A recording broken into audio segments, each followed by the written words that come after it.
Tonight is going to begin with opening statements from each candidate. Then we'll have about a half an hour of questions generated by RAISA members and asked by Ina Tall from Women Encouraging Empowerment and Revere High School teacher Aisha Chana. Many of the topics and questions have come from students at Revere Youth in Action and the parents at WEE. We'll be asking each question of two candidates at a time so that we hear answers on a broader variety of questions in the limited time we have, with an equal opportunity for each of the candidates to speak. Candidates are welcome to address questions they weren't asked in their closing statements. Around 8 o'clock, we'll transition to questions from the audience, which you can submit in advance using the question and answer feature of Zoom, or you'll get more instructions as we get there. Part of the reason we're going through all of this interpretation is so that people can ask questions in whatever language they would like. By about 8:15, we'll switch to closing statements. We do intend to leave the Zoom chat function open for attendees, but for the sake of full attentive participation, we'd ask that you stick to questions about accessibility and tech support in the chat rather than entering debate or questioning the candidates via the chat box. And with that, I'll pass the stage to Ms. Carol Tye, who's giving our first opening statement. Well, my first day in the Revere Public Schools was as a substitute. I was studying for my master's degree in English at BC. A friend called me up and said, we need somebody to come in for the day. I went in for the day, I taught. I was absolutely exhausted at the end, but I was hooked. And so as soon as I could get a job in the Revere Public Schools, I did. In my second year of teaching, I was absolutely appalled at the political, and I'll use the word shenanigans, among members of the school committee and various teachers who had special privileges throughout, and was a founding member of the new Revere Teachers Association. And by my third year there, even before I had tenure, I was the president of the Revere Teachers Association. Went through, wrote the very first contract that we ever had in 1967, always with the thought that we would do the best that we could for kids. That's been my mantra all the way through. That's always been my guiding principle. And so in our contract, we included things that nobody else did. For example, what were qualifications for promotion? In the past, before we had this union, people got promotions by, well, whatever way they did. Actually, very often simply by the person they knew and not by their actual qualifications. We changed that. And I'm very proud to say that that change has been permanent. And that is what has made us over the years be the BUDS, the best urban district in the state. I went on, much to my surprise, I became an assistant superintendent and then superintendent of schools.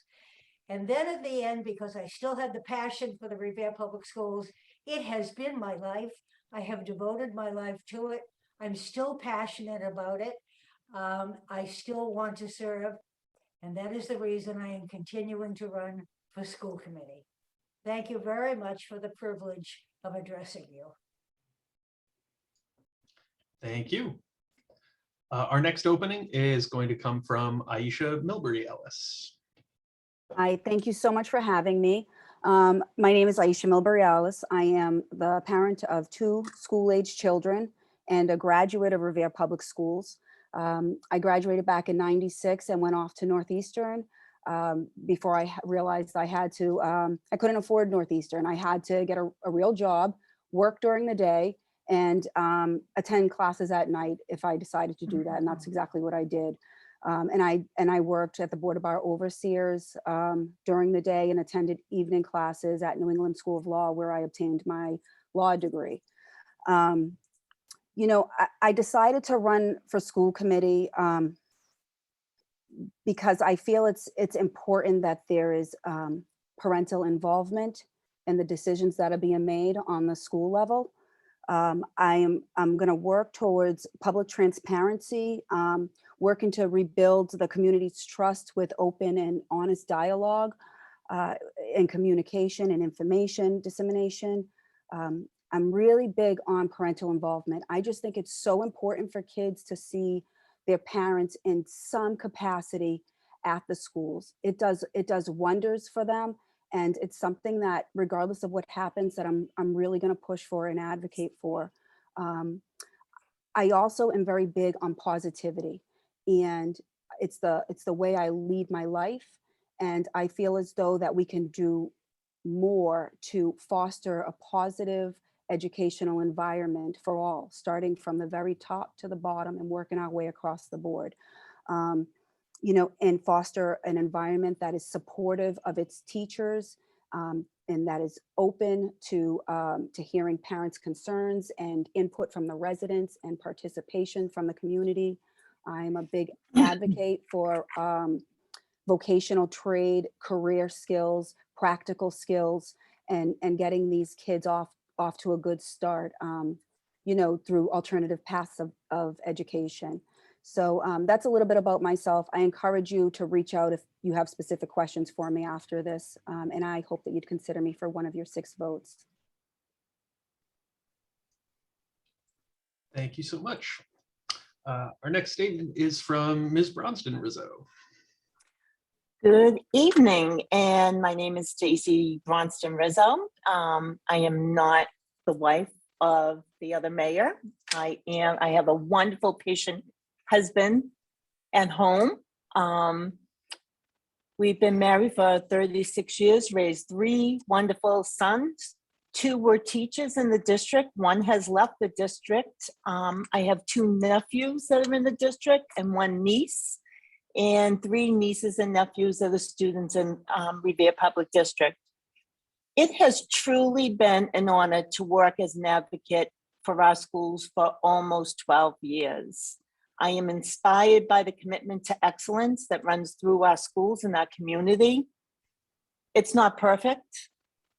Everything's a work in progress, but this can only be accomplished with teamwork, the student, the schools, us as parents and taxpayers. I've said this many times and people will say, don't put yourself down, but I'm just an honest person. I am not the most educated person, nor the most eloquent speaker on this school committee, but I can assure you that, as always, I bring honesty, diligence, free thinking, and compassion.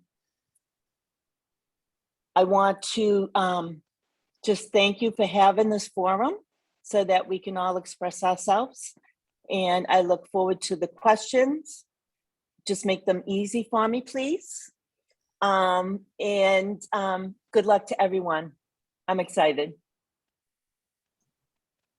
Thank you. I wish more of the questions in education were, in fact, easy. Mr. Kingston has our next statement. Thank you. Thank you, Eric. And thank you for doing this forum. I think it's a great idea.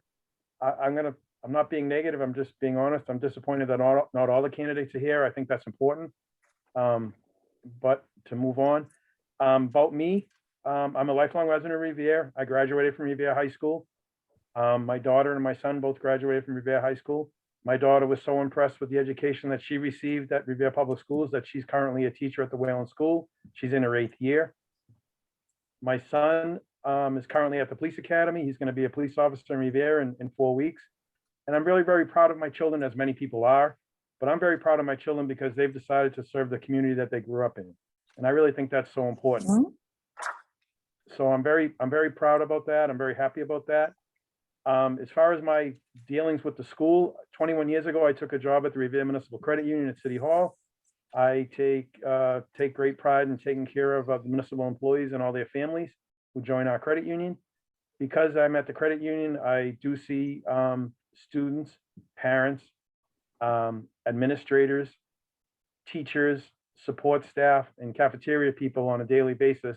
And I'm able to talk to them about their job, what's good about the Revere Public Schools and what's not so good. So I think I have a good handle on what's going on, which I think is important. I think you really need to know what's going on and what's happening on a daily basis in order to make good decisions.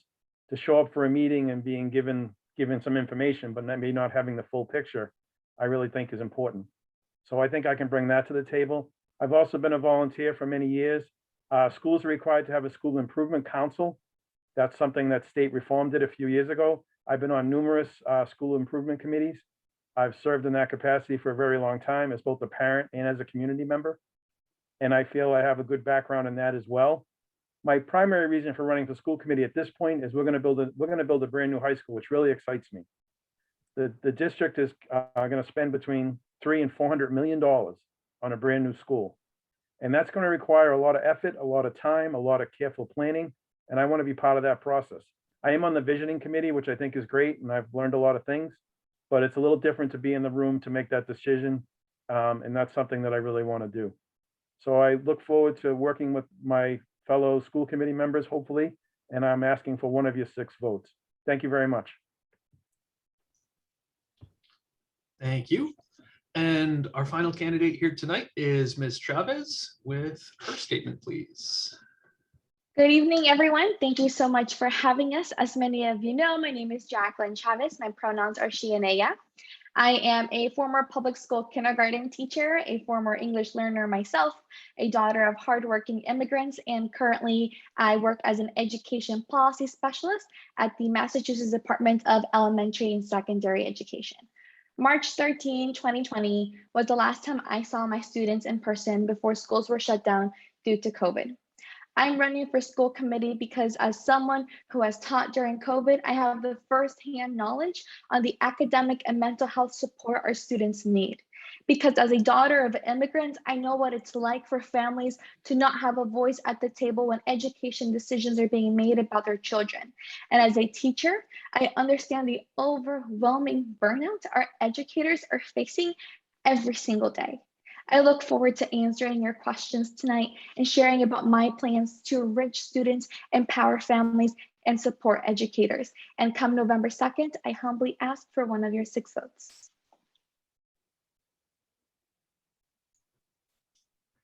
Thank you. So now we're going to move on to the questions from the Alliance. So our first questioner is Aisha Chana. And Aisha, you're welcome to take it for a bit.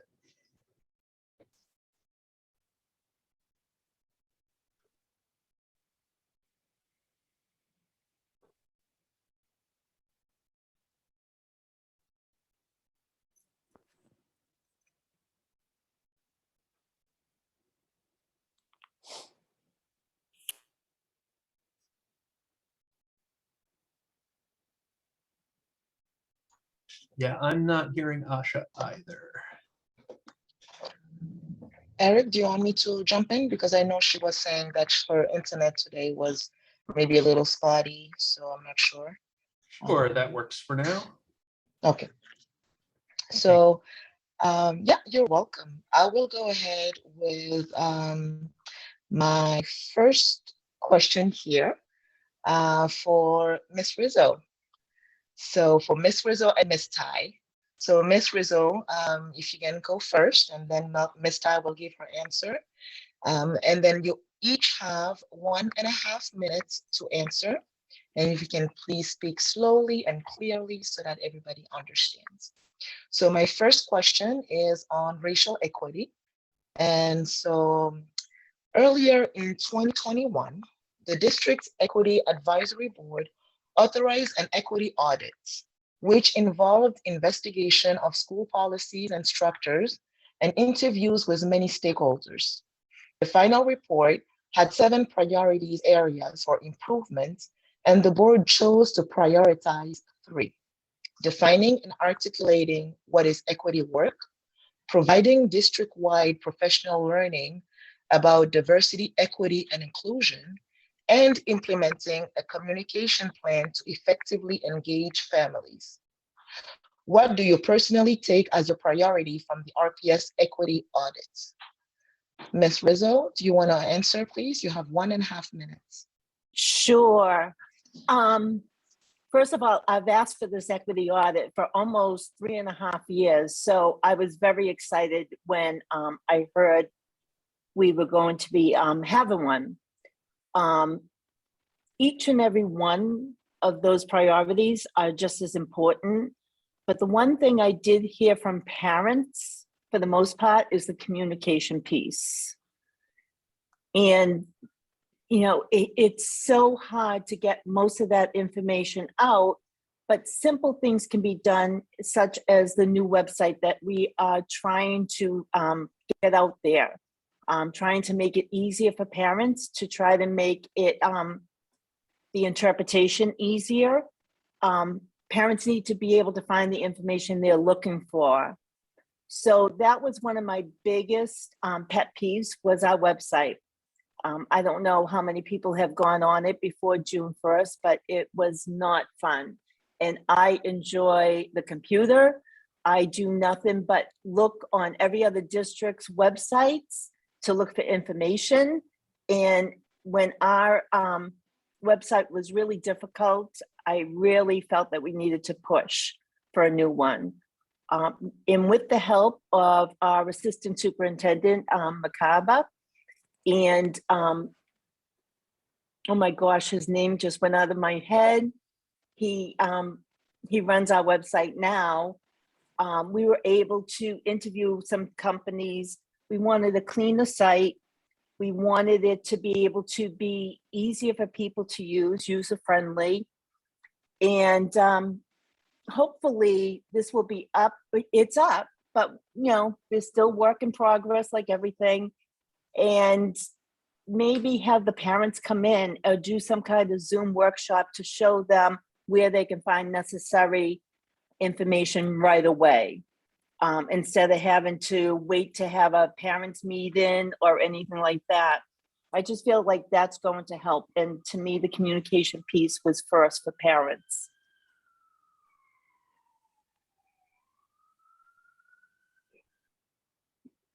Ina, you're on mute. Thank you, Ms. Rizzo. No Ms. problem. Tye, you have 1.5 minutes for the same question. Okay, well, I'm going to talk about a person that I think is so important in this, and that is Dr. Garcia. There was some reluctance on the part of many people to create the position of assistant superintendent, but I felt that elevating him to that position was an indication of how strongly we feel that we need a good leader in that. We're all white. We're all the usual English-speaking people. We needed someone to whom we could speak. He had done a wonderful job, as far as I'm concerned, at Revere High School. And I knew he had a following among other people. But I just knew him as a man of character and a man of action. And so I have sat with him frequently and talked about what we need. Absolutely, I agree. The thing we need is communication. But I think that we need his leadership so that he can tell us how best to communicate with everyone. For example, this forum tonight is absolutely an education for me. But I thank you so much for allowing me to participate in it, because it shows me what we can do and how much progress we can make and how much we can help each other and learn from each other. And I will read every book that Dr. Garcia gives me, and I will commit. And as you know, we are moving forward in the Thank you, Ms. Tye. You're out of time. Sorry to cut you. Yes, thank you. So Eric, is Aisha back? Or Aisha, yes, I can hear you. All right. Okay. So Okay, you're back. Okay. Okay. Yes. So I am going to ask 2 questions about parent engagement. And the first question is going to be for Miss Millbury Ellis and for Miss Tye. So the first question is shared leadership with educators and community members is a stated goal of the school district. How should the school committee empower families to make decisions for our schools.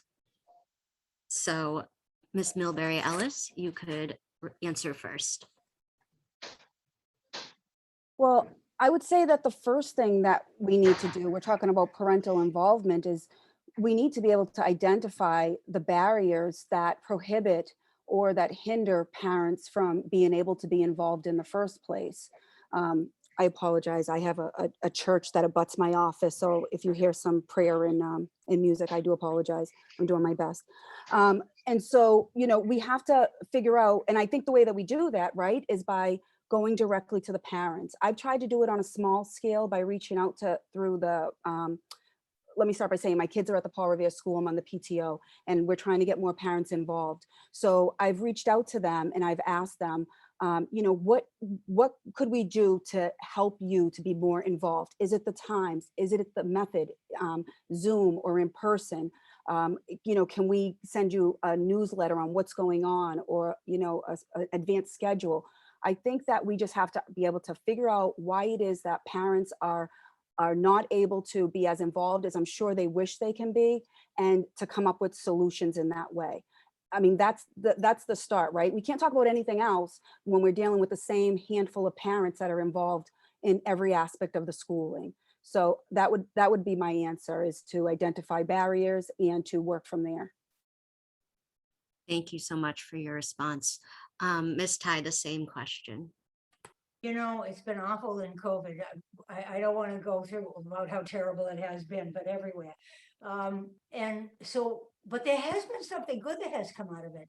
As we have developed this type of communication, we have actually had so many more people who listened in to our school committee meetings and who know what's going on. I know parents who are working 2 jobs and trying to bring up their children and trying to live a life and earn a living. It's really difficult for them to come. PTA meetings used to be held after school. Well, that doesn't work anymore because everybody's working and they simply can't get to them after school. We used to also have night things that I hope that we'll bring back. I'm an active member of Revere Cares. And so we used to go out and we would have long forums with people meet the teacher night and at various PTA meetings. We'd come out, we'd talk to them about how to keep their kids safe from drugs and alcohol. And there was a lot of interaction. I'm looking forward to the day when that comes back. I also think we need to have some sort of survey in which we can ask people, what is the best time for you? And instead of having just one kind of meeting, have a variety of meetings. We've learned so much in this hard time that we don't want it to go maybe unaddressed. We need to take the lessons that we've learned from this period of isolation and then execute whatever the problem might be, execute the solution to whatever the problem might be. And that might be doing a variety of things. Thank you. Thank you. And that is time. So the next question for parent engagement is going to go to Mr. Kingston and Ms. Chavez. So your question for parent engagement is, the diversity in Revere has changed dramatically over the last 10 years. How do you plan to support and build strong relationships with every member of the Revere community? So Mr. Kingston, if you would like to respond first. Yes, I would. I've been talking about this for a number of years when we had community PTO meetings. I'd really like to see a welcome kit. I bet if you ask some of the parents what their principal even looks like at their school, they don't know. So I'd like a welcome kit to all students, whether they're an incoming student in the 4th grade or they started at kindergarten. A picture of the principal, assistant principal, the nurse. Now we have parent liaison, so that might be a good picture. Just to let people know, hey, this is who these people are, so they can identify them very easily. They may not even know who they are. And not that they're not doing their job, but it's just, I think it helps welcome the parent into the school. I've done PTOs in the past, and even though it wasn't as diverse back then, you still had the same number of people all the time. I don't think that's really changed. The numbers gotten smaller because more people are working, but I still think, I don't want to say cliquey, but that type of thing at times. So I think we need to be as welcoming as we can be. I agree with Ms. Tye about maybe a survey, what's convenient for people, And I also agree with Ms. Tye, I have to be honest, I think Zoom's a great avenue to do things because it can be done at any time. And recording something like this, someone can watch it at 3 o'clock in the morning when maybe their shift's over, if they were so interested. So I think we really need to kind of break down the barriers of school and open things up. One of the things I'd really like to see the schools do on the outside is a message board. Saugus Middle High School opened up, and I was driving through there at one point, and they have message boards outside talking about what's going on at the school. You know, there is a PTO meeting, or there's a half day today. I think the communication in the district has to be better, and it has to be in more channels. I just Thank you, don't think. Mr. Kingston. Thank you. Thank you. That was time. So Ms. Chavez, next, same question. Thank you so much. So for all my responses, everyone, I've knocked on over 3,000 doors. People like that I label out policies.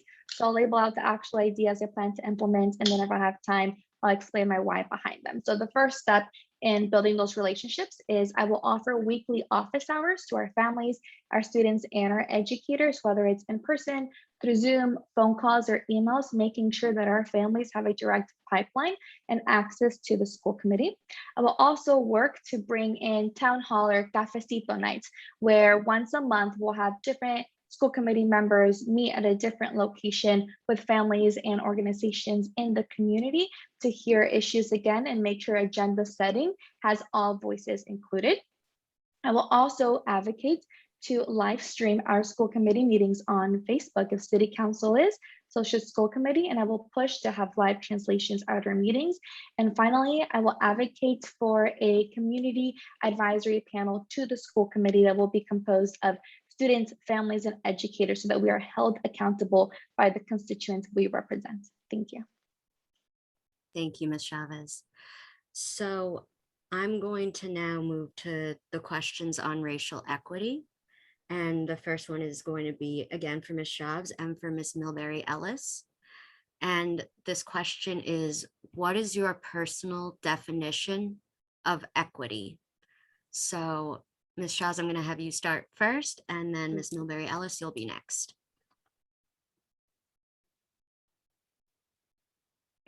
So I'm actually getting a certificate right now in what it means to be an equity-minded leader and institute equitable policies. I think this is right into what I am learning. So equity is different from equality. Equality means everybody gets the same thing. So everybody gets 5 crayons.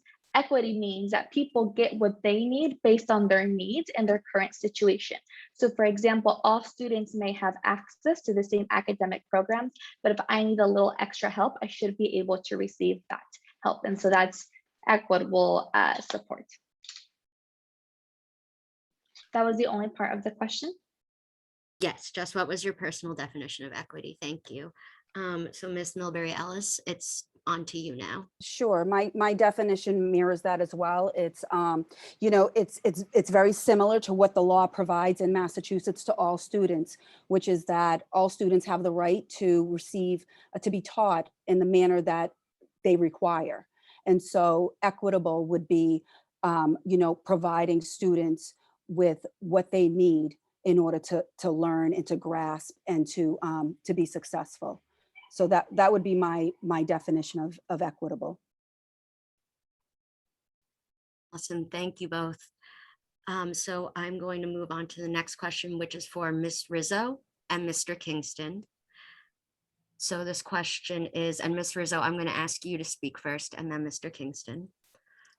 One priority recommendation of the equity audit is to create a district-wide arc of professional learning for staff related to diversity, equity, and inclusion.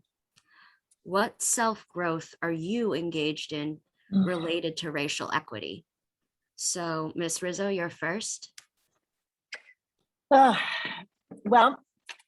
I'm going to say about 4 years ago, I am on the Massachusetts Association of School Committees. And each January, February, depending if there's a snowstorm, we do attend an equity summit in Washington, D.C. And I have to say, it's my favorite workshop to go to. Doesn't matter if it's local, statewide, it's my favorite. I learned something. I'm a 60-year-old white woman, and have a lot to learn. But attending those have just, I see some things so much different. As far as my personal growth, when we started the summit down in Washington, D.C., we brought up a poverty and diversity summit up to Clark University. And I basically spearheaded that campaign to do here. And we did it for a couple of years, and then COVID. And hopefully we can get started with that again. I have attended, I don't know how many Zooms on diversity. I don't know how many books, like Ms. Tye said, when Dr. Garcia gets us a book, I'm sure like her, I'm the first one down there to get it. I am so excited to read them. And I try to share them with people and hope that if they just take one little bit, it's going to change the way they think. So as much as I've been partaking in all these workshops, there's still so much for me to learn and to help others grow by that also. Thank you, Ms. Rizzo. Mr. Can King, I just wanted to add too, our diversity inclusion that Dr. Garcia heads up is supposed to be a public and advertised each month. So hopefully that can get started, because those are things I really want to hear from our local people firsthand. So hopefully that will happen soon. thank you. Thank you for that. Mr. Kingston, same question.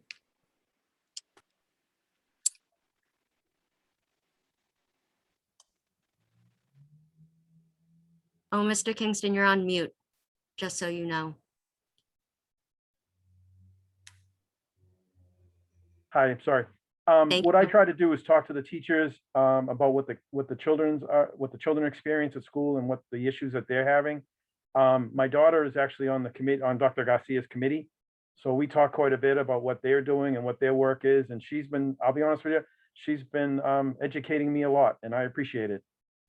She's been teaching 8 years at the Whalen, and she really she has a good handle on it, I think, and she enjoys being on that committee. And I'll say, what's the committee doing, and what are the things you're looking at? And we have a lot of good conversations. And that and talking to other teachers in the district, that's how I'm trying to learn and trying to make sure that we're doing the best we can for our kids. I think I mean, it's nice to read a book, and I'm not saying it isn't, but I'd rather talk to people about it and get their firsthand experience. I think it's more important to me anyway. That's how I learn. Thank you for that. And then the last question in regards to racial equity is going to go to Ms. Millbury Ellis and Ms. Rizzo. And Ms. Millbury Ellis, you'll be the first one to respond to this. So in answering our survey, you did not clearly support the adoption of an anti-racist curriculum. The superintendent and mayor have expressed the district's commitment to anti-racist action. Would you clarify your position for us and explain how you could support educators in developing anti-racist practices? Sure. Ms. Millbury Ellis, thank you. Yeah, sure. I'm so sorry. I just, so let me start by, I think it's important that I say that I am an issues-based person. I don't tend to subscribe to politics one way or the other. And so when this issue came up, let's just say CRT and anti-racist movement, I'll categorize it as that. We know that, a lot of things get lumped under CRT that are not necessarily CRT. But when this issue came up, I did read about this. I went back, to some of the original papers to get an idea of from the source what this was, because I didn't know anything about it. And so I think first it's important that we understand where the person is coming from that we're having this conversation with, right? Because depending on your source of information, you're going to have a different definition and you're going to have a different understanding of what you think this thing is. And so we want to make sure that we're talking about it from the same place. And so what I learned was that following the civil rights movement in the 60s, a bunch of scholars and academics got together and they started to analyze race and the history of race as an examination, as a study. And so they start from the earliest time of our country's history through the present day, and they're looking through a lens. They're looking through a race lens to identify instances of racism through the system. So, and in doing so, let me say that in doing so, what they were able to find was that there were clear instances of systemic racism. For instance, the gerrymandering, or say the housing and mortgage practices in the 50s and Thank you. 60s. Please reach out to me. I'd like to answer this question. It's very important, and it can't be answered in 2 minutes. It has to be answered responsibly. Thank you.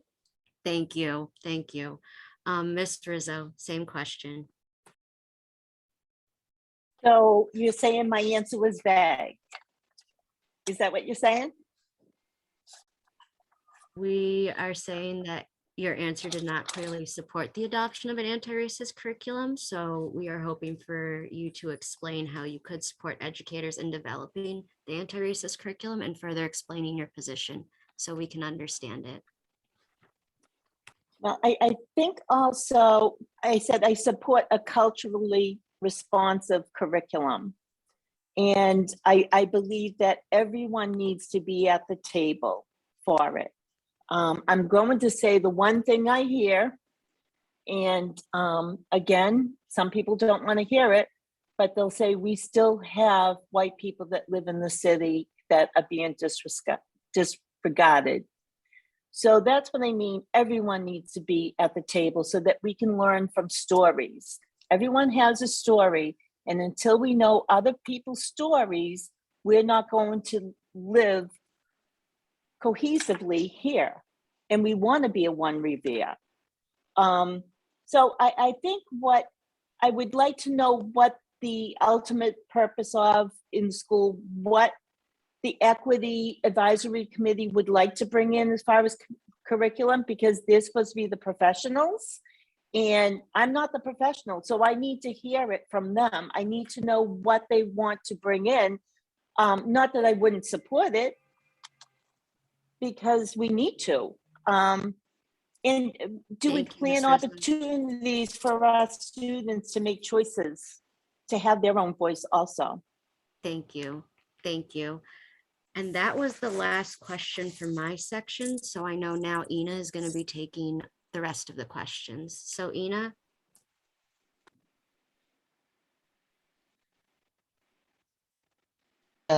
Thank you, Aisha. Okay, so my next question here is going to be on staffing.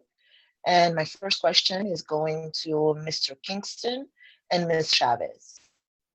So the question is, in 2020, BIPOC teachers only made up 11% of the city's teaching force. However, over 58% of the student population identifies as Latinx, at 5% Asian, and 4% African American. At least 67% BIPOC. We asked all the candidates if they had a plan to recruit and retain teachers of color. Please summarize your plan. So Mr. Kingston, if you can go first. We've hired him 2 years ago. I campaigned very hardly to have a human resource director. We now have one, which I'm very glad about. So part of her job, I understand now, and I'm very happy about that, is to do some exit interviews of people who do leave. So retention is very important. If someone leaves, I'd like to know why, and what we could, because turnover is an enormous cost. It's a huge management cost. And if we hire 100 teachers, but 100 teachers leave, it's really a problem. So I think identifying why people are leaving, and some just move away or whatever, but I want to know that. I think that'll help a tremendous, to help us, that information will give us a tremendous amount of insight into why. I think we need to make better relationships with some of the colleges in the area, maybe a Salem State or Northeastern, or basically pick your college, and try to have a better funnel between, especially our students that may be interested in teaching. When I was out campaigning, I met a teacher that's teaching in Boston. She makes $10,000 more than she would if she taught in Revere. And she said, I'd be happy to come to Revere. She said, but Boston pays better.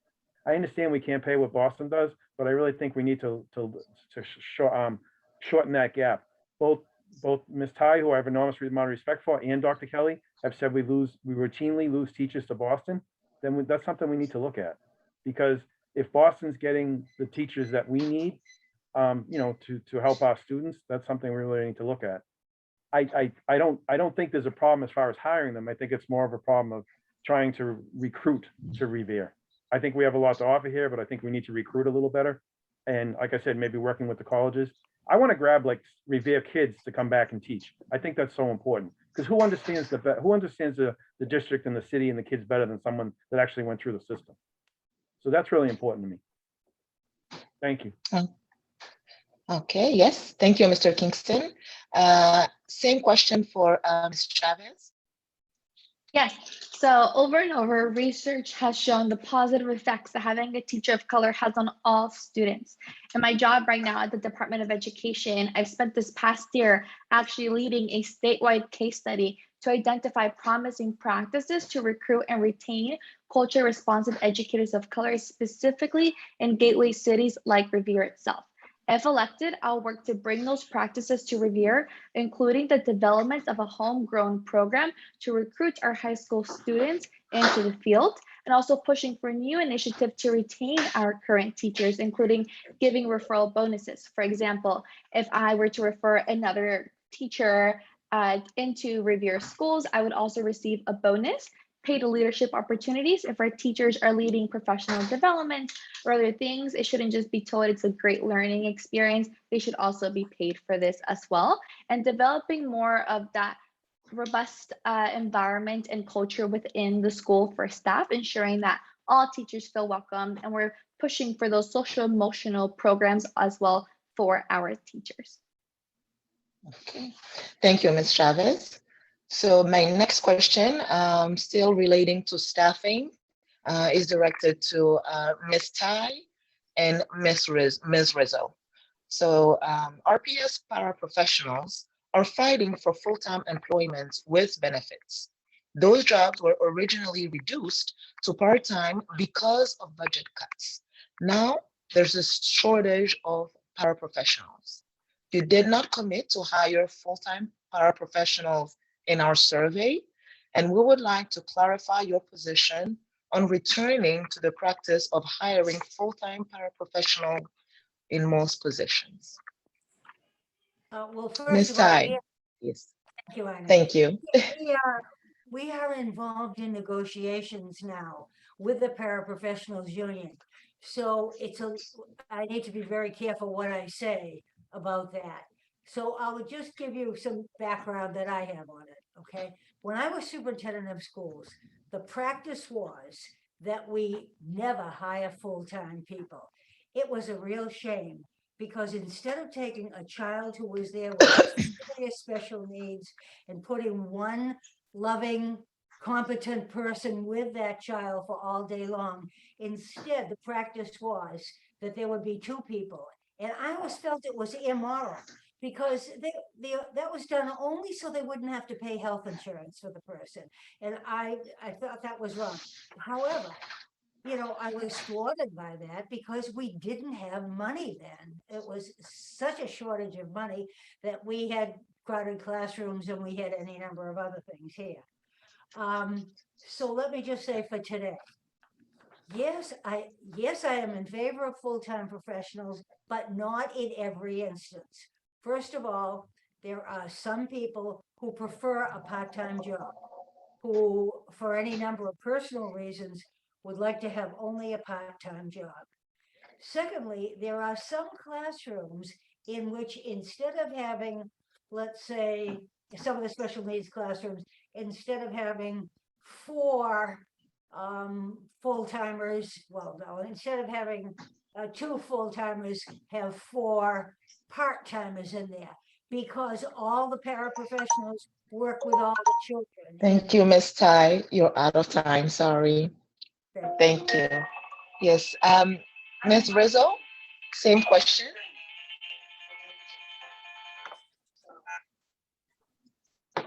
I was just getting feedback. I just want to say I was a health technician paraprofessional for 18 years in this district.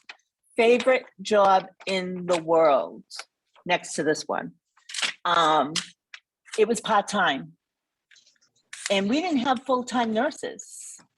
So to have a part-time health technician as a paraprofessional, in some cases, were very dangerous. So do I believe there are cases that we do need full-time? A student's IEP or 5.0 plan, each one's different.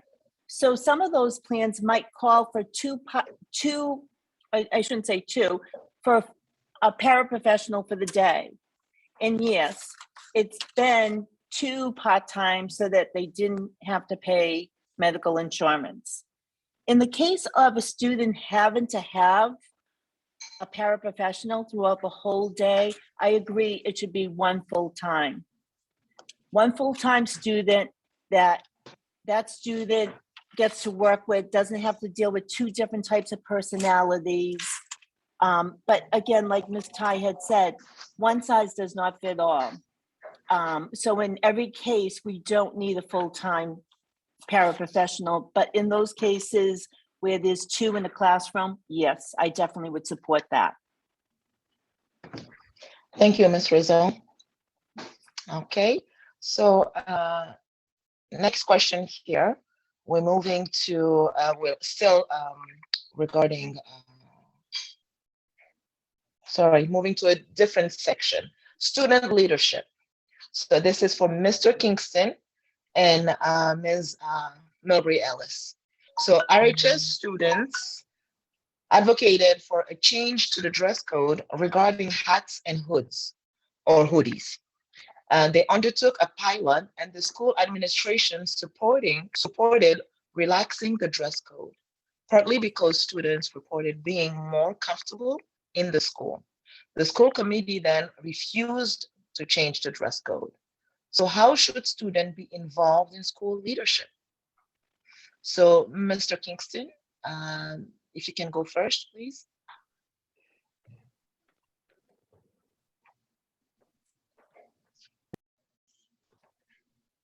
You're muted, Mr. Kingston. Hi, can you hear me? I'm sorry. Yes, I can. I'm sorry. Thank you. Yes, I recall the hat issue. I see both sides of this. I'll be honest with you, when I first heard about it, I got to be frank, I said to myself, I think we have more important problems than worrying about a hat. But I did talk to a number of high school teachers. I really did, because again, I see them at work, so it's not a big process. But I did talk to them, and they said, John, imagine a hood, a hat, and a mask. I don't know who I'm talking to. All I can see is eyeballs. So because of the mask issue, it was a problem. So I'll be honest, my thought is, if I was elected, okay, no hats until the now they just extended the mask into January, the mask policy of wearing them in school. So I think until January, I'm comfortable with the hat policy the way it is. When January is over, and if we go back to no mask, maybe in the spring, I don't have a problem with the hat policy. I do think, I know Dr. Garcia in the past, when we had School Improvement Council, he used to invite students to come, and the students sometimes had a great, and I went to the meetings, and it was great. So I think forming a small group of students who are interested, possibly student government, which they already have. We have 4 levels of student government, possibly a couple from each class, in forming a group, and maybe they could come before the school committee and tell us what they would like and changes they would like to see. I have no problem with that. I think you learn a lot by talking to people, just having an honest conversation. And it doesn't have to be a formal structure. You can talk to, I have an office at the high school. I'm fortunate. I talk to kids all the time.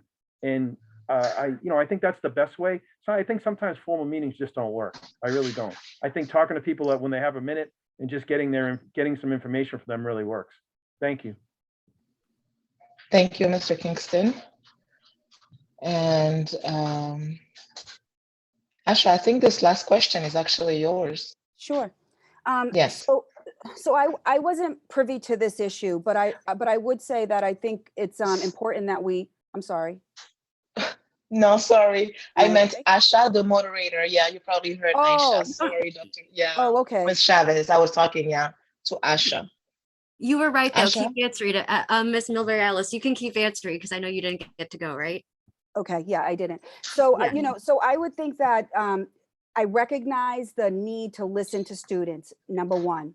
But I also we have a job to do. And I think our job is to set a standard of what we expect leadership to be. We have to prepare these kids to graduate from high school and to enter the world. And in the real world, you present yourself to people. You don't present yourself with hoodies and hats on. You look at people in the eye. You dress for the occasion and ready to engage. And I think that we just need to have a little more structure with what our expectations are for leaders. You know, we want students with open minds and that are encouraging and inspiring their fellow students, you know, to be active and productive. For me, this issue of hats, I realize it's something small, and I don't mean to minimize it. And I don't want to say that, you know, I don't want to dismiss the students' involvement in it. But I also think that we need to keep our role as leaders of these children, because that's what they are, and set the standards for them and say, listen, this is what's being expected of you when you go out into the world. You know, it's all about how you present yourself, how you articulate, talk to people, look them in the eye. These kids are not getting these skills. They text all day long. They're looking down. They can't even talk to you. So I think this is what we need to focus on. And so for me, I recognize we need to listen to students, get them involved, but I think we also need to set the tone of what we expect and what is expected of them in these leadership roles. Thank you for that. And we have one last question that we're going to ask two panelists, and then we're going to open it up to audience questions. So this question is going to be for Ms. Chavez and Ms. Tye. Revere High School students are seeking opportunities to take ethnic studies classes and support bilingual students with linguistically sustaining graduation pathways. Do you think these are worth administrative and budgetary efforts to support, and why? So Ms. Chavez, you can answer first. Can you repeat the question? I didn't realize it was for me. Yes.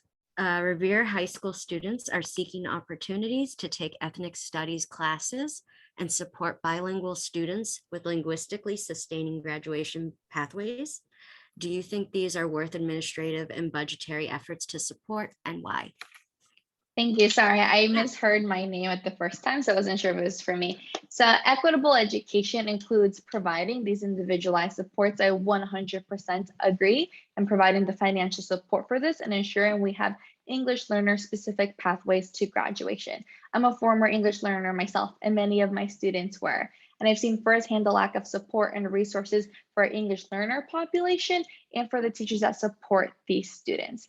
And so my experience in teaching ELs and coaching other educators to do this work and in creating specific EL pathways for my own students to achieve graduation and career and college and success and beyond is experience I will bring to the school committee, and also just my understanding of what it means to have a different language. I have a background in 5 languages, all the predominant languages that our students and our families speak, and we'll bring that perspective to create this work and support our educators. Thank you. And Ms. Tye, same question. Yes, we are committed to changing the way we make kids eligible for graduation.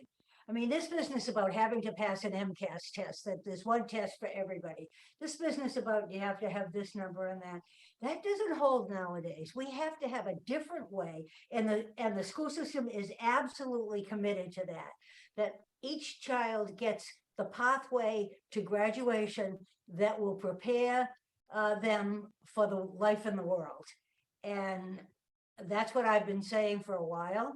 Although I have moved in that. I was one of the first supporters of, say, MCAS and everyone doing that, because I was sick and tired of hearing people say, our kids can't do that. Our kids can't pass the MCAS test. And I said to teachers, yes, they can. And it's your job to help them do that. So individual pathways that people can go on to decide what will create for them the best life in the future. And if I have a minute left, I want to weigh in on the hoodies. Okay, I supported the principal on that. In the first place, that we have never let kids wear hoodies in school. They are not allowed. It was hats that the principal asked for. And there were, the kids came up and had advocated for it, that, you know, on a day, even adults in the workplace now, if you work for Bill Gates, you don't wear a white shirt and a suit and a tie. You wear whatever makes you comfortable. And I Thank think you. at a time when our children were so upset about everything, the social emotional issue, if it makes them feel good to wear something on their head. I was a teacher. Do I want to be yelling at people for what they have on their head? No, I was a very strong supporter of the policy that the principal had put before us. And I Thank you. remain that way. Thank you. So- Eric, yeah.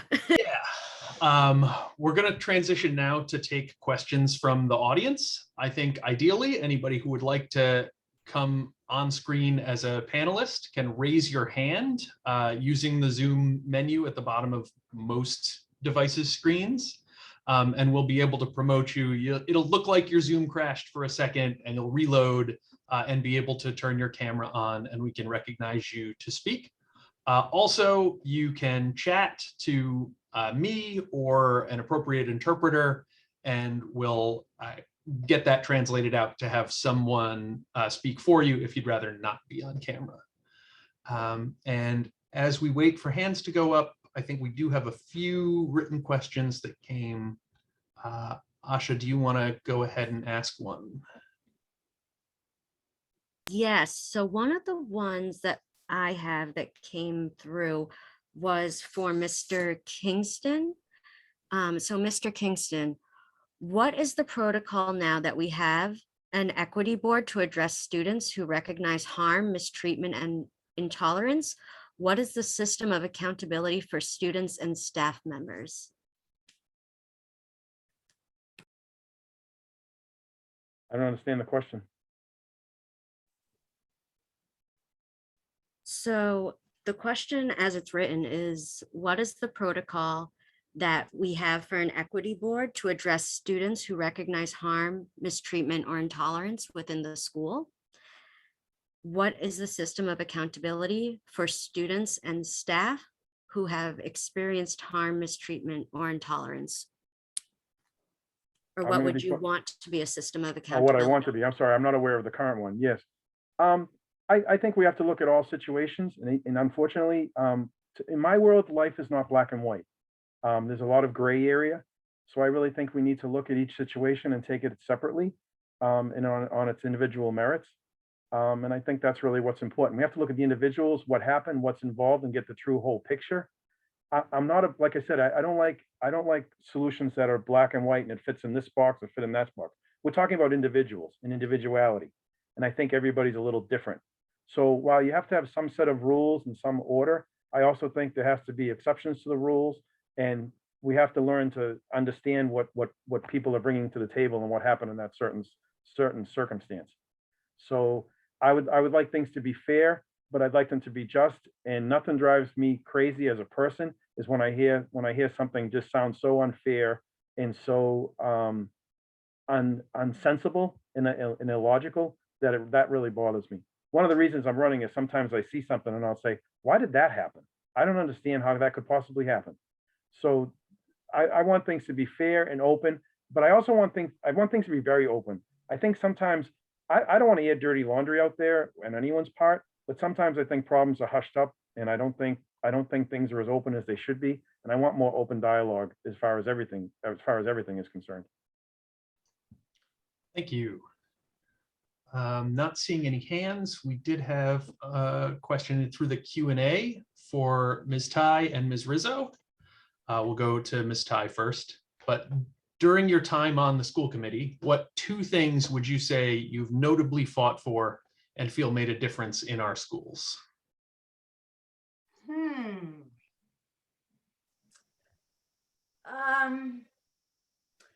One of the things I think is the institution of the practice of restorative justice. I think that the change in the discipline code has made a real difference in how we deal with things. I mean, to make kids understand what they have done, you know, that we consider socially incorrect, or what we consider out and out wrong, and to have them understand how they have wronged other people and what they have done. I think that is one of the major things that we have done. That has happened in my time on the school committee. Secondly, I think that we have, I would say, the hiring of people who share, and I don't mind saying, some of my own philosophy. I marched with Martin Luther King in 1965, and have followed along in any number of in any number of institutions and practices to make people be treated equally, and pushed for that. We have people of color who are in superintendency, who are superintendent candidates in programs that are run by the Mass Association of School Superintendents, to which I belong. I have supported all of those. I have supported the hiring of administrators as we could. I think we sometimes get great ones. I remember when we were talking with Principal Mulligan down at Seacoast, and she said, one of the things we have to do as teachers is to go to our children right now and say, it's a great job being a teacher. If you are in a minority, then, or if you're a minority majority or majority minority, come, this is a great job. That's what I think we need to work with. That's my next project, for school committee, teachers association to work together to do that. Thank you, Ms. Tye. Ms. Rizzo, if you could briefly, two successes notable from your time on the school committee. Well, you know, student voice is one of my biggest issues. And about 5 or 6 years ago, when I was asking what was happening at the student government, I didn't get a lot of answers, and I didn't see a lot of student voice in getting things done around the high school. I'd like to see it more in the middle school and even in the elementary. We need to amplify their voices more. They have a lot to offer. They're in the schools all day long. So just recently, we was, after going through the equity audit, we did discuss about having our students come before us 4 times a year, along with parents on a different night, because students need their own time without parents, and just discuss any issues that they have that they want to discuss with the school committee, or anything they want to learn about the school committee. Also, we will be starting, and it should have been starting next week, but I haven't gotten an answer back yet. We will have our students come and look at the section of policies that are under students, and they will go through it, and it will give us some insight of what they think and how they might want to see it differentiate from the old policies, because the policy started back in 1972. When I came on board in 12 years ago, we had to redo the whole policy book. Well, even since that time, 12 years, it's changed, and it's time for the student to have some insight on those policies. I think the other thing is the equity audit. I mean, I know we didn't have money a few years ago to do it, but after seeing districts like Framingham find the money and the grant money, I was really elated to see our district finally do it. So they might not be huge in other people's eyes, but in my heart and my vision, they absolutely are. Thank you. So I'm going to take probably just one more question. Amy Chamberlain in the chat has asked how candidates feel about unleveling of classes, changes to grading and attendance policies at RHS, and how school committee members can ensure parents that their children are safe? Do they think any discipline policies should be changed? So thinking about leveling or tracking of classes, changes to grading and attendance, as well as discipline. And I think in this section, we haven't heard from Ms. Chavez. So if you'd like to, please go ahead. Yes, and let me read it. So there's different parts here. Speaking about the one about child safety, just because I answered this for a few fifth graders right before this. So I think there's physical safety, but there's also that mental and emotional safety for our students. And I think we're not addressing their social emotional learning and their mental health after spending over a year of remote learning, of losing family members, of losing jobs and homes and everything we've all gone through. And so the first step in helping with their student safety is pausing our obsession with standardized testing, not the district, but just like education system as a whole, and just like thinking, okay, how are our students doing, but also how are our educators doing, because they went through the same thing our students went. So it's double fold, right? It's checking in and creating systems for our educators' mental health, and then creating systems in a district-wide social emotional curriculum to also check in on our students while implementing restorative justice practices in our schools to help address conflicts from diverse perspectives. And establishing a restorative justice model is something that takes time.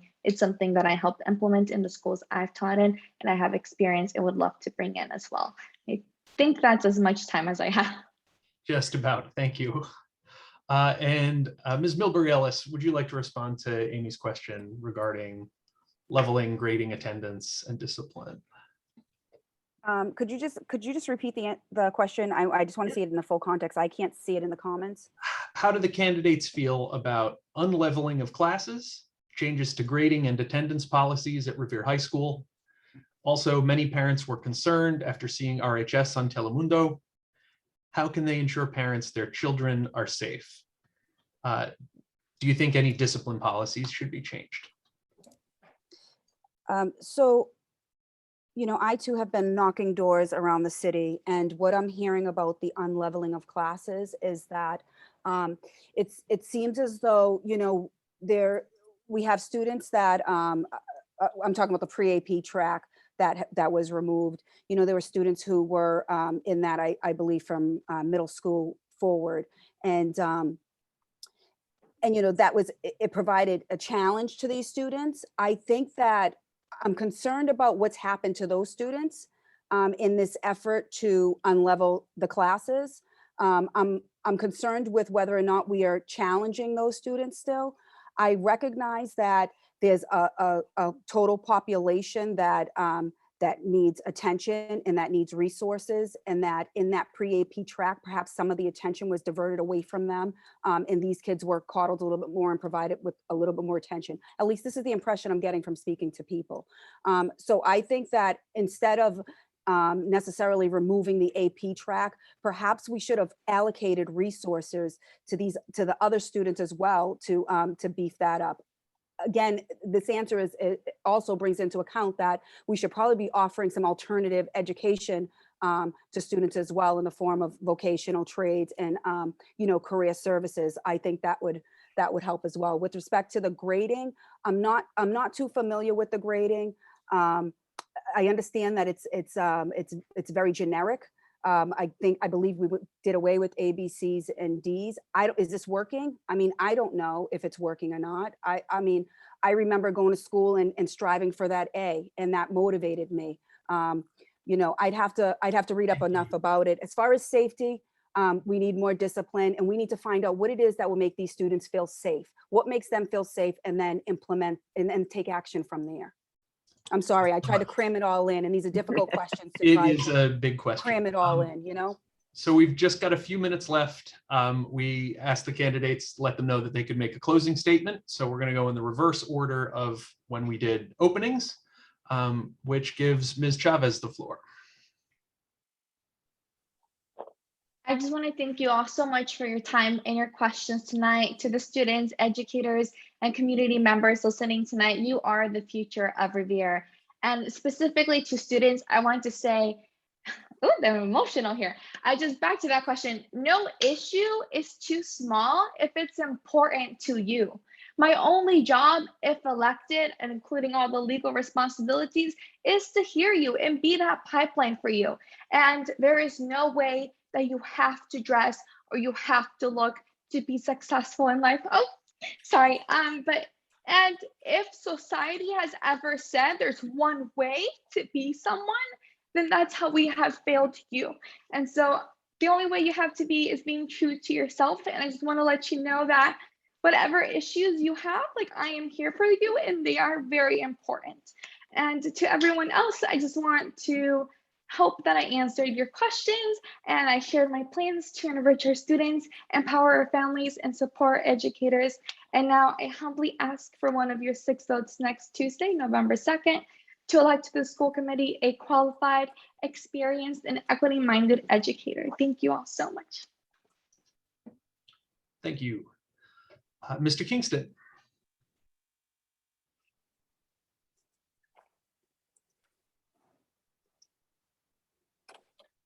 I'm very happy that the district hired health techs at a full-time basis. I think it's great. And I fully support that. And I hope they continue. And it'll be something, if I'm elected, I would want them to continue. I've talked to some of them. I've talked to some of the nurses, and I think that's great. I also think the parent liaisons was a wonderful idea. And I think they're doing a great job. And they are also full-time. Unfortunately, the paras got left off the full-time bus. And that bothers me. I've talked to some of the paras. Yes, do some of them want to stay part-time? And I say fine with that. But the ones that want to be full-time, that want to be here, that want to work in Revere, let's do the right thing and hire them. I believe we have the money now. Maybe in the past we didn't, and I fully understand that. Look, I went to Bentley University. I have a business degree. I understand numbers and I understand the budget. But I think right now we're able to hire at least some of the paras to be on a full-time basis, even if it's a trial basis, or if it's half of them, or whatever number we can come up with to stay within a budget. I really think that's important. Again, I fully support the other 2 positions that were put on full-time, but it bothers me that here's the paras been working for the districts for a very long time, some of them, and they want full-time, and they're not able to get it, but we hired 2 other groups and they got full-time immediately. And I'm happy with that. I want them to be there, but I also don't think it's fair to the paras.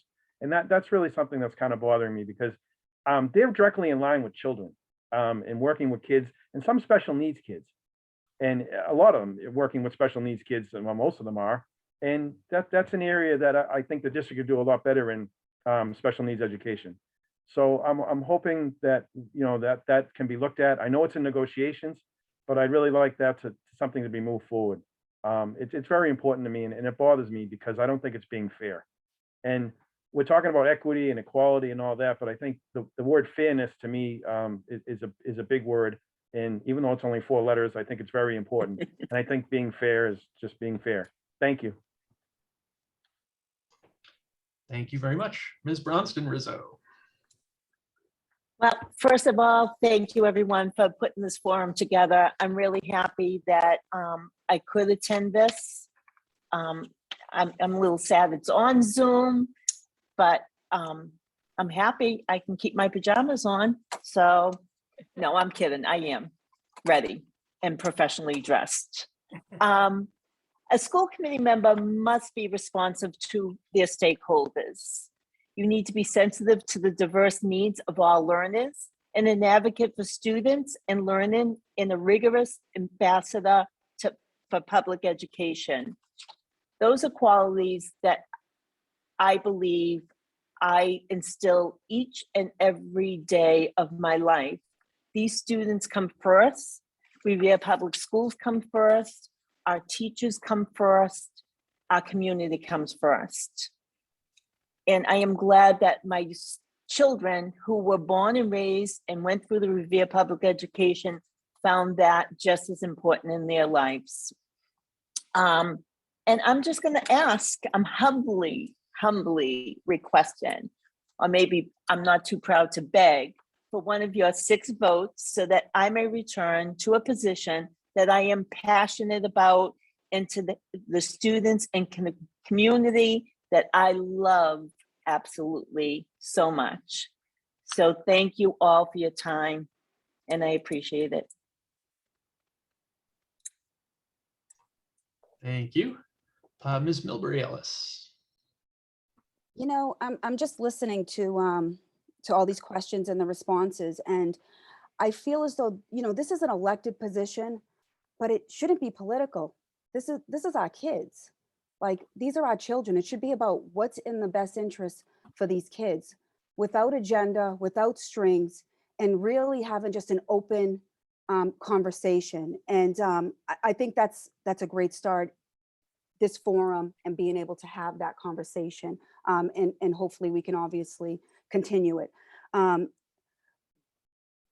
But I feel as though these issues are so complex, and it's so difficult to even answer them responsibly in the limited time that we're given. So I really ask that anybody who has any particular questions for me, that you reach out to me, because I'm very open and willing to have this conversation. I think it's important that we attack these issues, you know, truly with an opened mind, and we think about them critically, and just without agenda. And that's what I'm offering. I would like to finish that issue on the race topic and CRT and the anti-racist curriculum. I would encourage everyone, Eric has posted the full responses to take a look at them, and to again, feel free to reach out to me. And I just ask for one of your 6 votes. I'm going to be an open communicator to all of you. I'm going to listen to you. Watch my video. I put out my mission statement as far as how I feel about things, but I just don't think they're as clear cut as we'd like to make them. And I'm not one for labels and boxes. I think life is more complicated. I think people are more complex, and it's within those complexities that we can find some common ground to solutions. So again, I ask for one of your 6 votes, and I look forward to working with this school committee, whomever you choose. Thank you. Thank you. And finally, Ms. Tye. Thanks so much. I think that I'd like to answer a couple of questions. First of all, communication is absolutely key in every aspect of life. Certainly in your personal aspect, we all know that, and in your public aspect as well. I'm right now conducting a kind of ongoing conversation by email and by text. I'm always open to get those about the school calendar. And I have a lot of history about why the school calendar is what it is and how it has changed, and have been sharing that with people. I look forward to being able to meet with some people in person, and then we can have a discussion about that. Secondly, I'd like to answer about the pre-AP being eliminated.